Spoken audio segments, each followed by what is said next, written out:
Prezados irmãos e irmãs, celebramos hoje na liturgia da igreja um dos maiores graus de importância das celebrações litúrgicas que a igreja celebra, que são as solenidades. Nós temos na igreja 3 graus de importância das celebrações que precedem as celebrações, 3 graus de precedência nas celebrações litúrgicas da igreja: as memórias, as festas e as solenidades. Hoje então nós celebramos uma solenidade, a solenidade da Assunção de Nossa Senhora. O dogma mariano, o último dogma proclamado pelo Papa Pio XII, que declarou então a Virgem Maria, que depois de transcorridos seus dias na terra, foi elevada ao céu em corpo e alma. E olhando para as leituras de hoje, nós então vemos essa afirmação dogmática do Papa, ou seja, essa afirmação verdadeira, essa verdade de fé proclamada pelo Papa Pio XII, uma vez que o dogma proclamado foi justamente com base nas Sagradas Escrituras, especialmente as leituras de hoje, e também, é claro, na tradição da igreja, a tradição dos apóstolos, aquilo que os apóstolos também anunciaram, testemunharam, escreveram sobre Maria. Olhando então para as leituras de hoje, sobretudo para a primeira leitura, que deixa muito claro, São Paulo deixa muito claro o dogma da Assunção de Nossa Senhora ao céu. E nos mostra também que na verdade existe um caminho de ressurreição para todos nós, o caminho também da glorificação que todos nós somos convidados a percorrer. E este caminho está de certa forma expresso nas palavras do Evangelho de hoje, sobretudo nas palavras de Maria, no hino que ela elevou a Deus através do Magnífica. Vale a pena nós retomarmos então a segunda leitura de hoje. São Paulo diz: irmãos, Cristo ressuscitou dos mortos como primícias dos que morreram. Ele ressuscitou por primeiro. Com efeito, por um homem veio a morte, e é também por um homem que vem a ressurreição. Ou seja, se em Adão todos morrem, assim também em Cristo todos reviverão. Sabemos, meus irmãos, que a condição do homem é justamente a condição adâmica. Por isso a palavra Adão, adâmico, ou seja, o homem, a humanidade.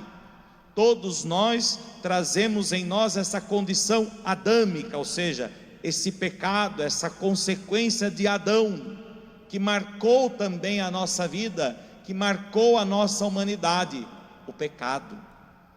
E dentre todas as consequências do pecado, a pior delas, o pior castigo do pecado é a morte. A morte é o castigo do pecado do homem. Porém, a morte se tornou então o pior inimigo do homem. Basta nós vermos agora, estamos vivendo em tempos difíceis, em que a morte se torna uma grande inimiga, através desse vírus, e de tantas outras doenças, e de tantas outras enfermidades, e de tantas tragédias que acontecem por aí afora. A morte é nossa inimiga, é verdade. Porém, esse último inimigo a ser destruído é a morte. A morte foi destruída por Cristo. Cristo, ao assumir a nossa humanidade, ele não vem de Adão, ele vem de Deus. Porém, ele assumiu em tudo, ele se fez em tudo igual a nós, menos no pecado. Ele assumiu também as consequências do pecado da humanidade. Por isso Cristo também morreu. Ele também foi ferido pela morte. A morte também o alcançou, mas a morte não o venceu. Ele venceu a morte, ele destruiu a morte. Porém, Se em Adão todos morrem até Cristo, assim também foi Maria, assim também todos nós. Todos nós morreremos, mas se em Adão todos morremos, em Cristo todos reviverão. Em Cristo todos reviveremos. Seremos feridos de morte, passaremos pela condição da morte, pela realidade da morte, tão dolorosa para nós, tão sofrida para nós, mas ao mesmo tempo temos uma certeza de que em Cristo nós seremos ressuscitados, em Cristo nós seremos glorificados, em Cristo nós reviveremos. Isso é um grande consolo para nós, isso nos enche de esperança, porque se a morte fosse o fim, seria algo muito trágico. De que valeria a pena viver uma vida inteira e terminar no nada? Mas Cristo ressuscitou, destruiu a morte para dar sentido à nossa vida, para dar sentido à nossa existência, para dar sentido até mesmo tudo aquilo que nós realizamos nesse mundo. Aliás, essa é uma expressão já muito conhecida. Se nós pensássemos todos os dias na nossa morte, certamente nós viveríamos melhor. Se nós pensássemos todos os dias na morte, nós viveríamos. Porque quando a gente pensa na morte, a gente pensa no fim de uma existência, no fim desta realidade. E aí nós vamos olhando e percebendo quantas coisas nós poderíamos renunciar, quantas coisas não têm importância alguma, quantas coisas podemos evitar, quantas coisas nós nem deveríamos considerar. É ou não é verdade? Às vezes damos tanta atenção para coisas tão banais, tão supérfluas, às vezes sofremos tanto por coisas tão pequenas, sobretudo o orgulho quando toma conta de nós, e a morte é o fim do orgulho, da prepotência e de tudo mais. Então nós deveríamos sempre viver todos os dias ao mesmo tempo, lembrando-se de que um dia morreremos. Mas ao mesmo tempo, se essa condição é uma certeza para nós, a morte, em Cristo nós temos uma certeza de que a morte foi destruída e que a morte para nós é uma passagem, a passagem para a vida eterna, ou melhor, a passagem para a plenitude da vida eterna, porque a vida eterna nós já vivemos agora, nesta realidade em que nós estamos. Viver em Cristo, caminhar com Cristo, estar unido a Cristo, já é viver uma vida eterna, já é experimentar realidades que ultrapassam este mundo. Todas as vezes que nós nos aproximamos dos sacramentos, todas as vezes que nós nos colocamos em oração sincera, todas as vezes que nós tomamos consciência de Cristo na nossa vida, e que caminhamos unidos a Cristo, nós estamos experimentando já uma realidade que um dia nós viveremos em plenitude, uma realidade que hoje se torna de certa forma velada para nós, sob um véu, o véu do mistério, o véu do símbolo, do sinal, mas um dia este véu se abrirá. Um dia nós veremos a Deus, um dia nós viveremos em plenitude esse mistério e contemplaremos esse mistério. Pois bem, se assim então em Cristo, como se em Adão todos morrem, em Cristo então todos reviverão. Porém, cada qual segundo uma ordem determinada. Existe uma ordem determinada. Em primeiro lugar, Cristo. Cristo é o primeiro. Ele é as primícias da ressurreição. Primícias quer dizer o primeiro. Ele viveu as primícias da vida eterna. Após a morte ter sido destruída por Deus, ele, sendo Deus, o Filho de Deus, ele viveu por primeiro as primícias da ressurreição.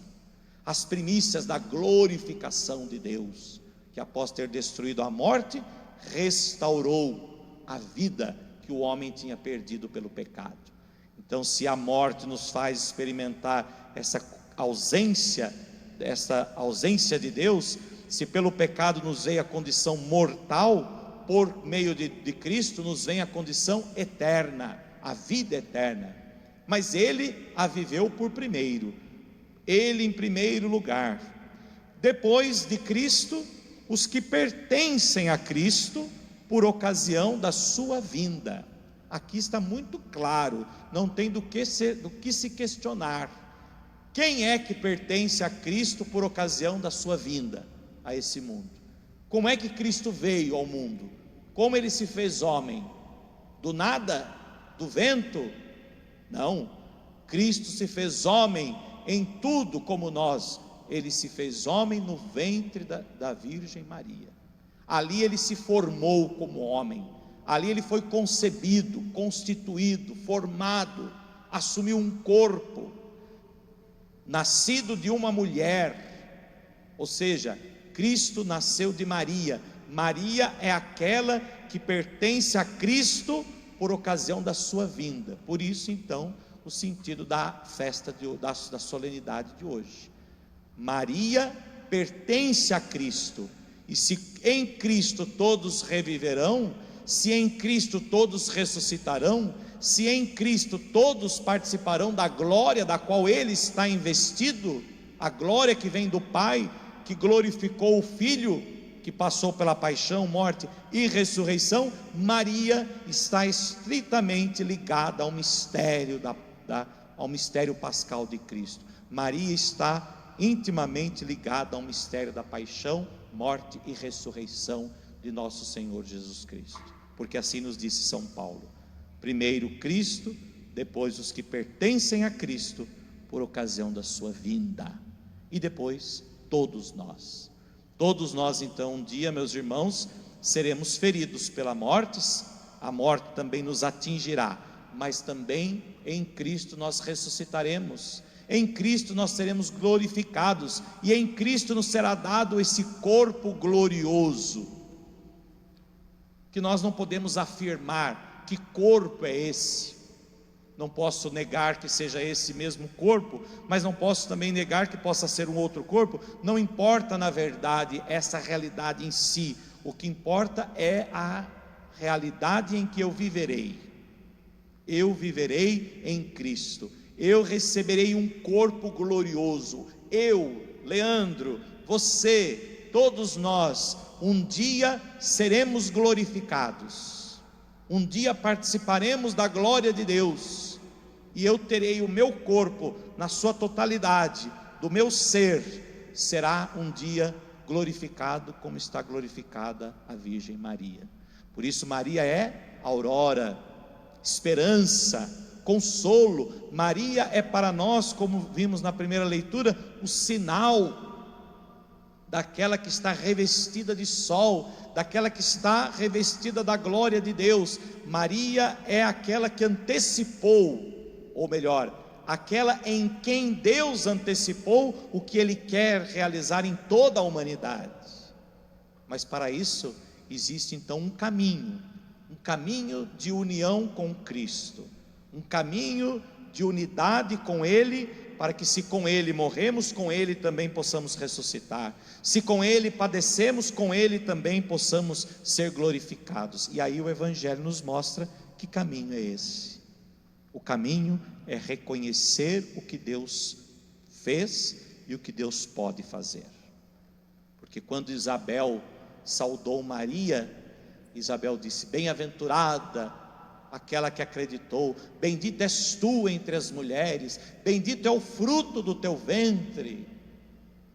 E Maria, ao invés de arrogar-se a si mesma tudo aquilo que ela era, tudo aquilo que ela significava, Maria disse: todas as gerações me chamarão bem-aventurada, mas todas as gerações me chamarão bem-aventurada, porque o Todo-Poderoso fez grandes coisas em mim. O Todo-Poderoso fez grandes coisas em meu favor. A sua misericórdia se estende de geração em geração a todos que o temem. Ele mostrou a sua força. Ele é quem derruba do trono os poderosos, é Ele quem eleva os humildes, é Ele quem enche de bens os famintos, é Ele que socorre o seu servo, é Ele que lembra-se sempre de sua misericórdia. E é por isso que nós também um dia seremos glorificados, porque Deus é misericordioso, Ele se lembra sempre da sua misericórdia. Por isso, se nós queremos um dia alcançar a realidade da qual Maria já participa, um dia também sermos ressuscitados e glorificados no mais alto dos céus, que nós saibamos reconhecer que o Todo-Poderoso faz e pode realizar grandes coisas em nós e em nosso favor. Que ao celebrarmos então hoje esta grande solenidade de Nossa Senhora, possamos também nos voltar para Cristo, porque ela pertence a Cristo, e por isso Cristo fez nela o que fez. Nós temos que nos voltar a Cristo, para que Cristo possa realizar em nós também a graça que realizou na vida de Maria. Que Maria Santíssima, a Senhora da Ajuda, nossa mãe e padroeira, que também nós invocamos e comemoramos por ocasião da Assunção, que é a padroeira da nossa paróquia, que ela interceda por nós e que ela seja sempre o nosso auxílio, a fim de que possamos, em meio às dificuldades desta vida, possamos permanecer fiéis, para que um dia também, após a nossa morte, possamos alcançar a ressurreição e a glorificação em Cristo Jesus, nosso Senhor. Assim seja. Amém.